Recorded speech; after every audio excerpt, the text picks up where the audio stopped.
The Mi-28 is undoubtedly the ugliest aircraft in the world. However, this helicopter, designed without aesthetic concerns, is a complete killing machine. This helicopter has only one purpose: to kill and not be killed. The Mi-28 is one of the deadliest helicopters ever built. This helicopter has tremendous firepower and armor protection. In short, we can say that the Mi-28 is a flying tank. More than 250 kilograms of titanium armor was used to protect the pilots in the cockpit section alone. That's why it's really hard to shoot down this helicopter.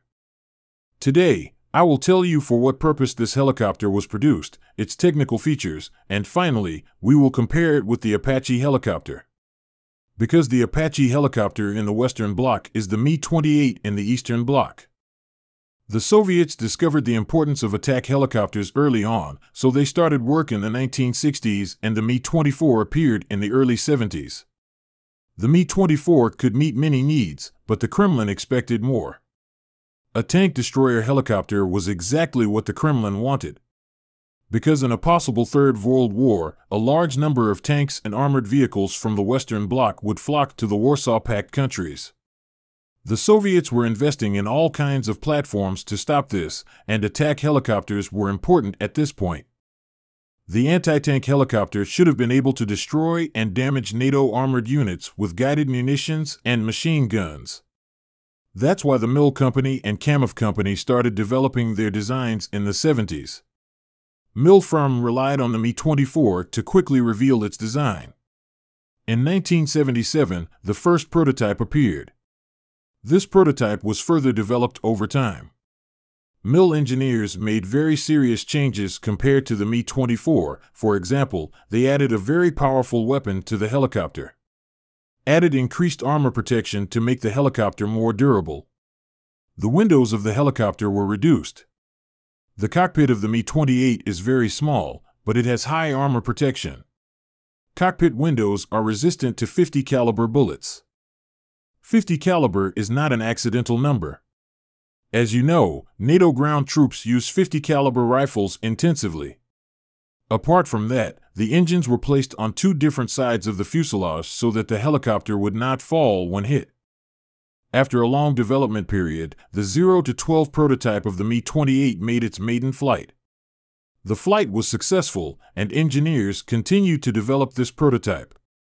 The Soviet economy was not very good, and the Kremlin had two different options: Kamov's K-50 or Mil's Mi-28.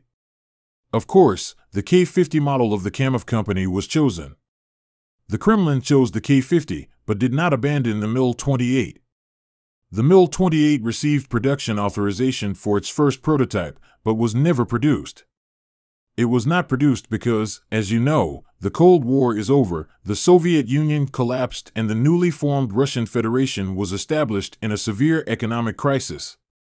Mil firm did not give up despite all these negativities and continued to develop the project by using its own resources. In 1996, this helicopter was given the ability to make a night attack. In 2003, Mil Company almost went bankrupt, and the Russian government ordered 67 of these helicopters in 2006 to prevent Mil Company from going bankrupt. The helicopter was very popular. Purchased in countries such as Kenya, Iraq, Algeria, and Venezuela. Hence the Mil Company developed this aircraft, and several models and modernizations appeared. For example, the air intakes of Mi-28 helicopters ordered by the Iraqi army were completely changed according to desert conditions. The last version of the Mi-28 is the Mi-28NM, which was introduced in 2018. NM Electronics is a helicopter with revolutionary changes. At the same time, the performance of this helicopter has been increased. If you want, let me talk about the technical features of this helicopter. Mi-28 can be used by two personnel. It is 17.1 meters tall, has a wingspan of 4.8 meters, and is 3.8 meters high. When the crossbow radar is added, the height of the helicopter becomes 4.6 meters. The curb weight of the Mi-28 is 8,590 kilograms, and the maximum takeoff weight is 11,500 kilograms. This helicopter has two Klimov TV-3-117 engines. Thanks to these engines, it can reach a speed of 320 kilometers per hour.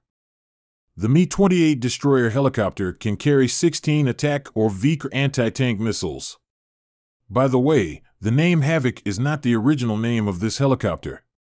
Havoc is the name NATO gave to this helicopter. Systems produced in the Eastern Bloc are generally known by NATO names. So no one in the Eastern Bloc would call this helicopter Havoc. GSH-23 machine gun system can be added under the right and left wings. The main weapon system of the Mi-28 Havoc is the 30mm gun located in the nose of the helicopter. The Shipyonov 2A-42 gun is the most powerful weapon ever deployed in a helicopter.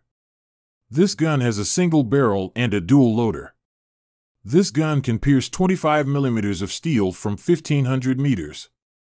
As I said at the beginning of the video, this helicopter is one of the best armored helicopters in the world. Only 250 kilograms of titanium was used in the cockpit. It is also armored in the hull. It is very difficult to shoot down this helicopter with a standard anti-aircraft missile. But of course, it is not impossible to shoot down this helicopter. Because MIL engineers know this, they have special safety precautions against falling.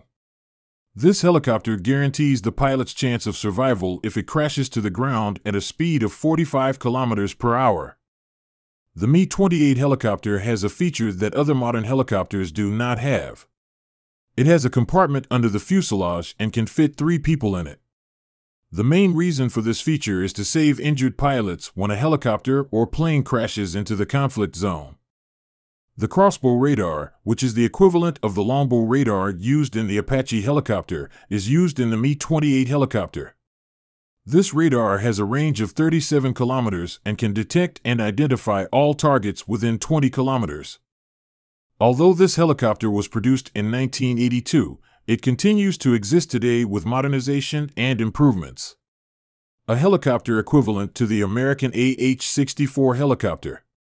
If we compare these two helicopters, the Mi-28 is slightly better in terms of armor protection and firepower, but better than the Mi-28 with American avionics and radar. In short, we can say that the Havoc helicopter is better physically, and the AH-64 Apache helicopter is better in terms of software and hardware. Of course, another important part is the rate of combat readiness. The combat readiness rate of the Mi-28 is better compared to the Apache helicopter. Thanks for watching.